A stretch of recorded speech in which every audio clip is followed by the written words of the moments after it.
Good morning student. Today is 14 September. Subject Hindi Grammar, Class 7, Section A+B. Online teaching video number है आपके 23। जैसा आप सभी को पता है कि आज 14 सितंबर है। बेटा 14 सितंबर को आप सभी लोग जानते हैं हिंदी दिवस के रूप में मनाया जाता है 14 सितंबर। ये तो सभी को पता है कि हिंदी हमारी राष्ट्रभाषा और राजभाषा भी है। सारी भाषाओं का सम्मान करना चाहिए, लेकिन अपनी भाषा का भी, अपनी मदर लैंग्वेज का भी सम्मान करना चाहिए। आजकल हमारे देश में हिंदी भाषा की बड़ी ही बुरी स्थिति है। लोग अंग्रेजी के पीछे तो भाग रहे हैं, ये अच्छी बात है, इंटरनेशनल लैंग्वेज है, उसका आना बहुत ज़रूरी है, कंपलसरी है, सबको आना चाहिए, लेकिन अपनी भाषा का भी ध्यान रखना चाहिए। ऐसा नहीं कि आपको इंग्लिश तो बहुत अच्छे से आती हो, हिंदी बिल्कुल भी नहीं आती। जिन्हें अपनी मदर लैंग्वेज का ज्ञान नहीं है वो किसी भी लैंग्वेज का ज्ञान प्राप्त नहीं कर सकते हैं अच्छे से, आधा अधूरा ही ज्ञान रहेगा। इसलिए हमें हिंदी का भी अध्ययन करना है और सभी को हिंदी दिवस की हार्दिक शुभकामनाएं। चलिए अब हम लोग चलते हैं अपने चैप्टर की ओर। हम लोग का जो चैप्टर है वो 5 चल रहा था, लेसन था 5, लेसन है 5। टॉपिक था संज्ञा के विकार, संज्ञा के विकार। तो ये सभी को पता है कि संज्ञा में विकार किस कारण से उत्पन्न होता है, किनके कारण से? लिंग, वचन और कारक, ये है संज्ञा के विकार। इन तीनों के कारण संज्ञा में परिवर्तन आ जाता है। तो पिछले वीडियो में मैंने आप लोगों को ये वाला चैप्टर एक्सप्लेन किया था। आज मैं इसके क्वेश्चन आंसर राइट करवा रही हूँ।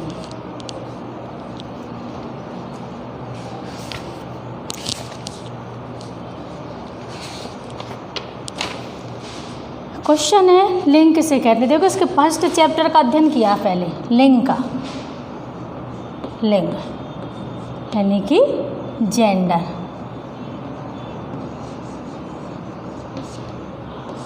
तो आज इसी लेसन के क्वेश्चन आंसर राइट करेंगे। क्वेश्चन है लिंग किसे कहते हैं, लिंग के भेद भी लिखिए। क्वेश्चन नंबर फर्स्ट है आपका, लिंग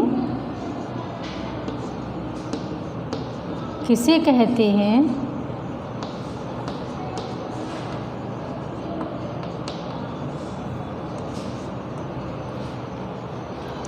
लिंग के भेद भी लिखिए।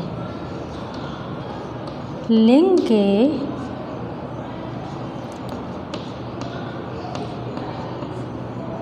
भेद भी लिखिए।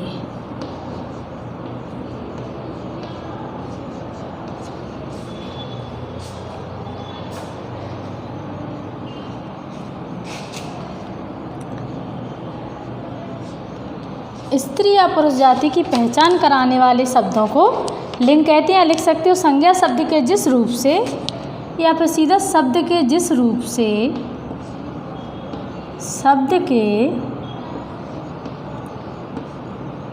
जिस रूप से पुरुष या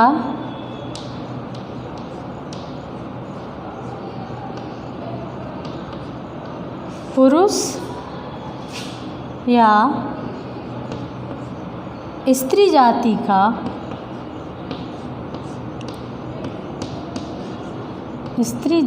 का बोध हो उसे लिंग कहते हैं, उसे लिंग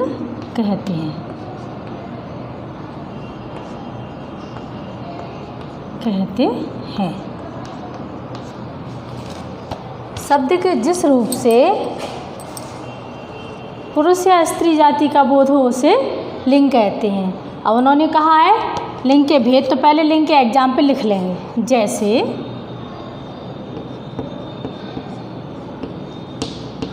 जैसे माता, पिता, गाय,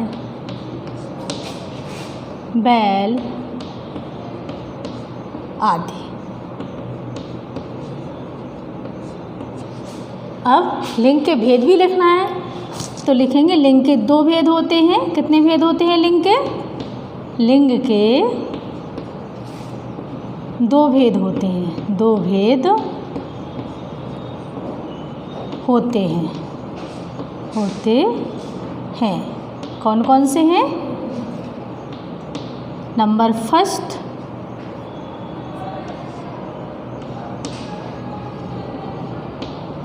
पुल्लिंग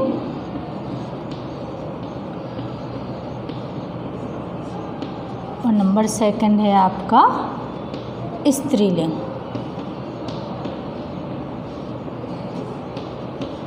स्त्रीलिंग। तो क्वेश्चन नंबर आपका फर्स्ट कंप्लीट हो गया है। सेकंड क्वेश्चन है आपका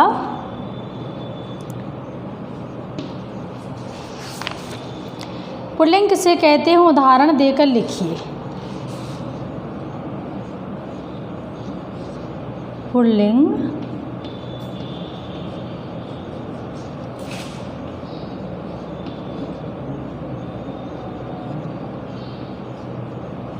किसे कहते हैं,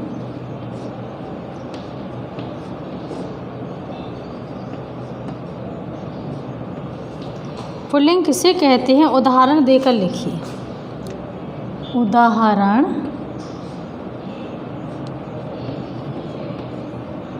देकर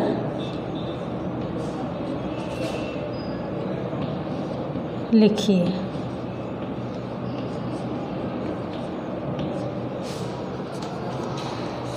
क्वेश्चन नंबर है आपका इस सेकंड, पुल्लिंग किसे कहते हैं, उदाहरण देकर लिखिए। तो आंसर लिखेंगे इसका, पुरुष जाति की पहचान कराने वाले शब्दों को पुल्लिंग कहते हैं। यहाँ पे पुरुष, जिन शब्दों से पुरुष जाति का बोध होता हो उन्हें पुल्लिंग कहते हैं। या इजी लैंग्वेज में पुरुष जाति का बोध कराने वाले शब्दों को, जो आपकी बुक की डेफिनेशन है आप चाहें तो वो डेफिनेशन लर्न कर सकते हैं, लेकिन जो मैं लिखवा रही हूँ उसको भी कर सकते हैं, इजी लैंग्वेज में है। पुरुष जाति का बोध कराने वाले, जाति का बोध कराने वाले शब्दों को, कराने वाले शब्दों को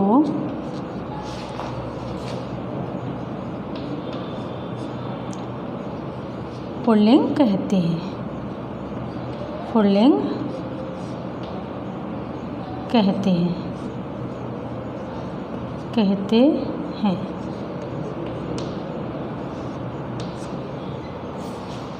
जैसे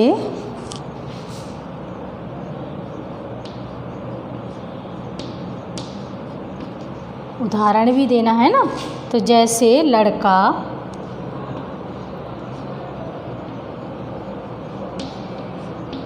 पिता,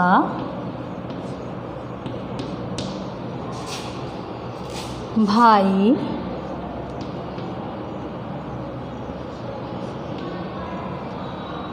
शेर,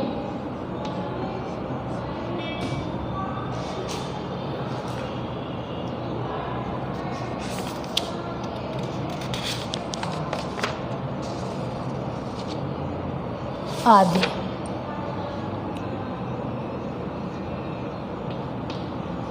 एग्जाम्पल तो बहुत सारे हैं, क्योंकि संसार में जितनी भी वस्तुएं हैं सभी का कोई ना कोई लिंग जरूर होता है। तो एग्जाम्पल कोई भी हो सकता है। पुरुष जाति का बोध कराने वाले शब्दों को पुल्लिंग कहते हैं, जैसे लड़का, पिता, भाई, शेर आदि। ये आपके फर्स्ट और सेकंड नंबर के क्वेश्चन कंप्लीट हो गए हैं। आप सभी लोग इनको राइट कर लीजिए।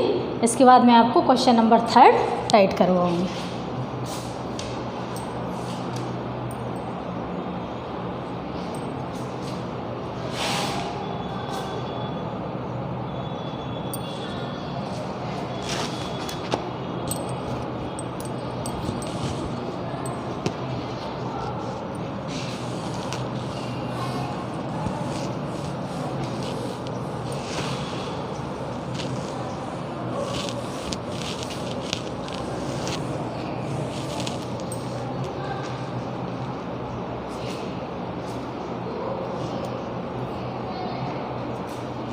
क्वेश्चन नंबर 3, स्त्रीलिंग किसे कहते हैं, उदाहरण देकर लिखिए। स्त्रीलिंग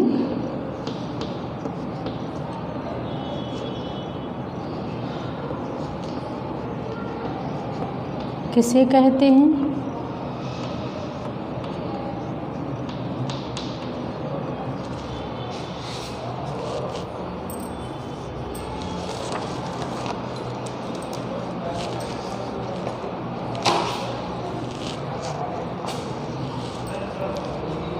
स्त्रीलिंग किसे कहते हैं, उदाहरण देकर लिखिए।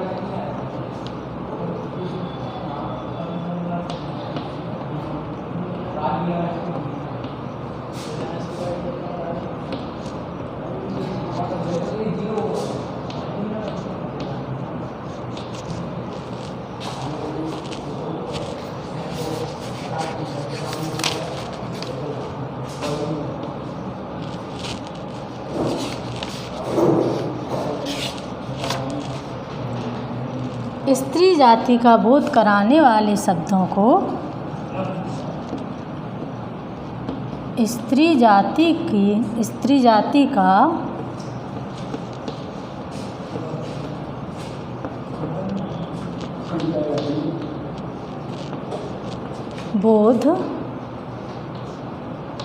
कराने वाले शब्दों को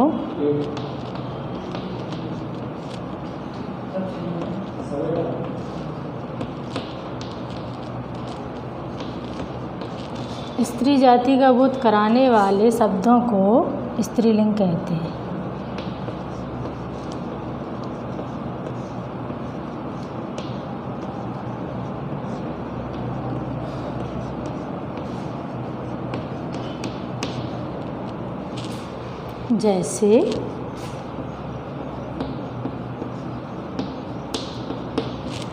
जैसे माता, भाई, गाय, शेरनी आदि।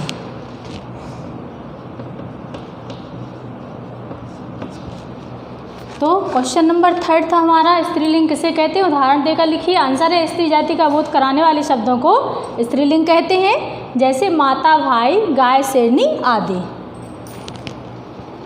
अब है क्वेश्चन नंबर 4।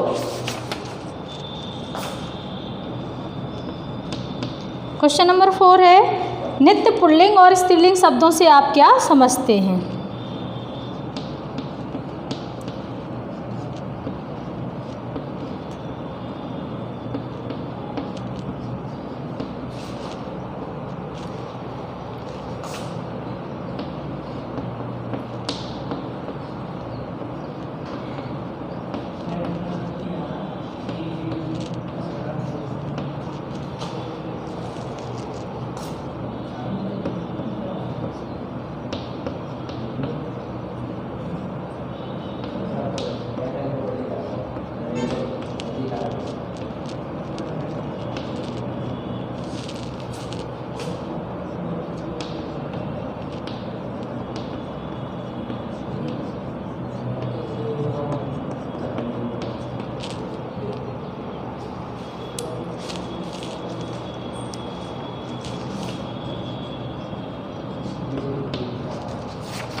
मैंने आप लोगों को बताया था कुछ शब्द ऐसे होते हैं जो सदा पुल्लिंग में ही यूज होते हैं और कुछ शब्द ऐसे होते हैं जो सदा स्त्रीलिंग में ही यूज होते हैं। जब हम इनका पुल्लिंग से स्त्रीलिंग बनाते हैं तो नर और मादा का यूज कर देते हैं।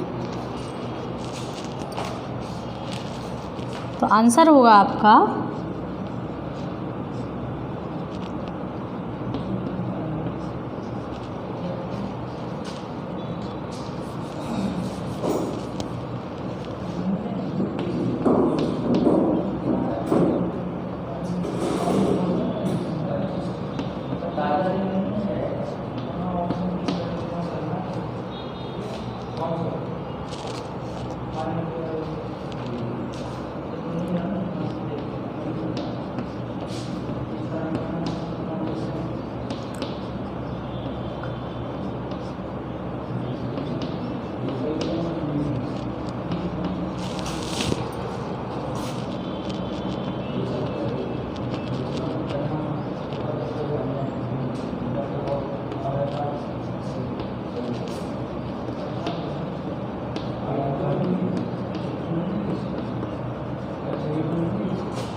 जिन शब्दों का प्रयोग सदा पुल्लिंग में होता है उन्हें नित्य पुल्लिंग शब्द कहते हैं।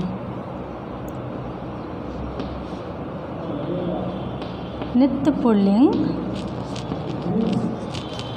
शब्द कहते हैं, शब्द कहते हैं। जैसे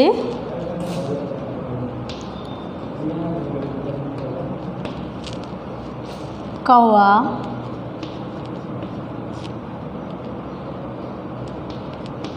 उल्लू, खटमल,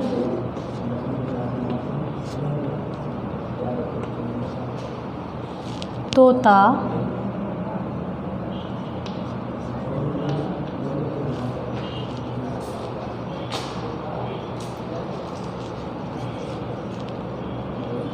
मच्छर आदि।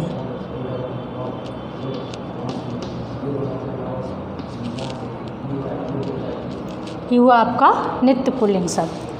अगर आप लोग चाहें तो आपकी बुक में पेज नंबर 35 पर दिया हुआ है क्वेश्चन का आंसर, आप बुक से भी कंप्लीट कर सकते हैं। और जिन्हें बुक की लैंग्वेज इजी नहीं लग रही है, डिफ़िकल्ट लग रही है, तो वो जिस लैंग्वेज में मैंने राइट करवाया उसमें कर सकते हैं। अब है आपका नित्य स्त्रीलिंग। नित्य स्त्रीलिंग,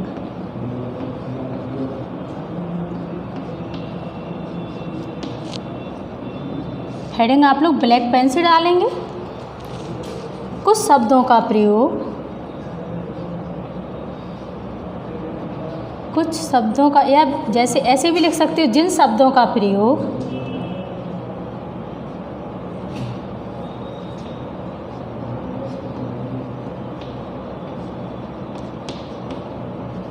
जिन शब्दों का प्रयोग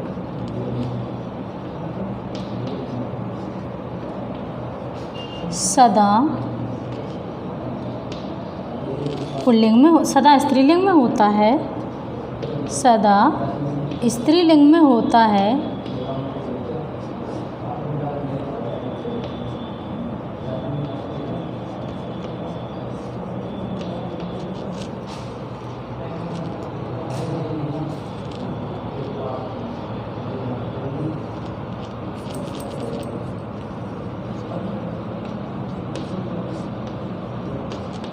स्त्रीलिंग में किया जाता है,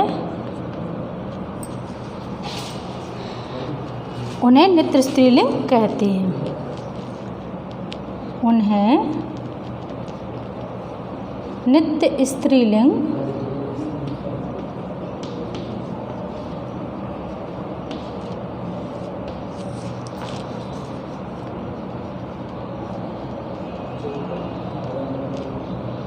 नित्य स्त्रीलिंग कहते हैं। जैसे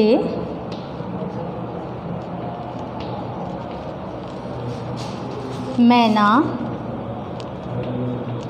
जैसे मैना, चील, मक्खी,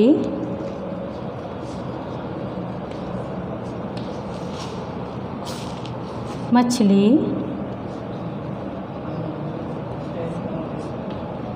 कोयल आदि।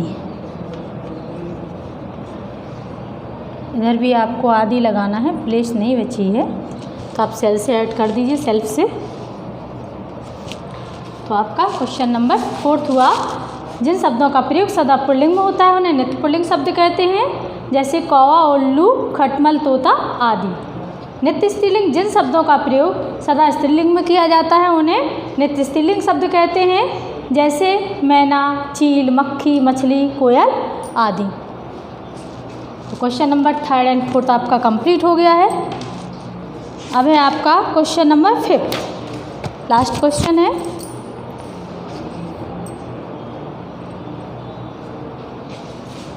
सभी लोग नाइस राइटिंग में लिखेंगे।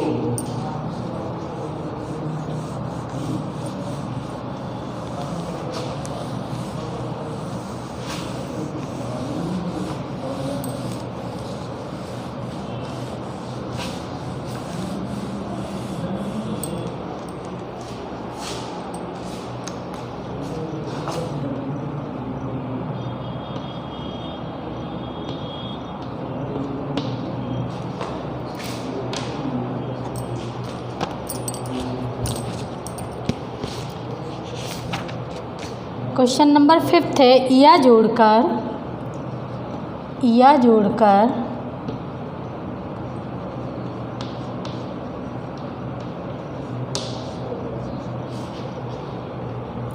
स्त्रीलिंग बनने वाले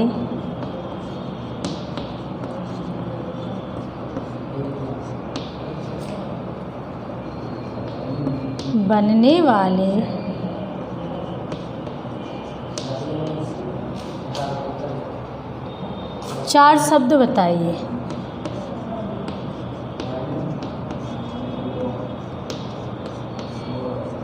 चार शब्द बताइए। तो आंसर हो जाएगा आपका या जोड़कर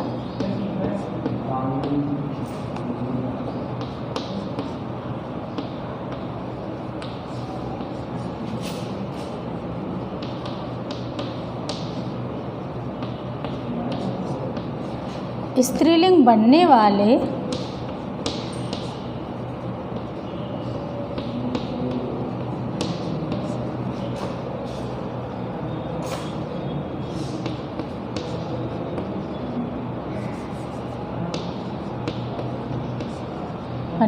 शब्द निम्नलिखित हैं।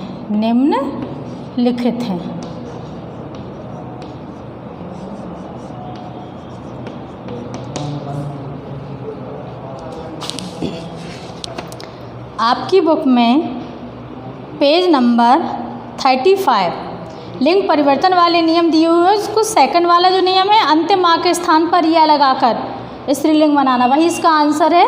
या आप बोर्ड से भी कंप्लीट कर सकते हैं। जैसे पहले कॉलम बनाएंगे पुल्लिंग और फिर स्त्रीलिंग।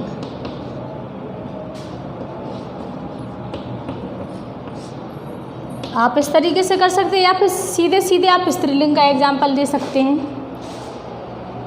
शॉर्ट में ही कर लीजिए। गुड़िया,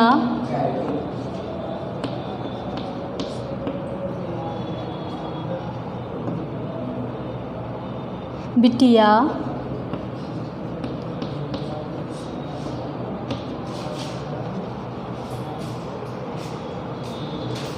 दिव्या,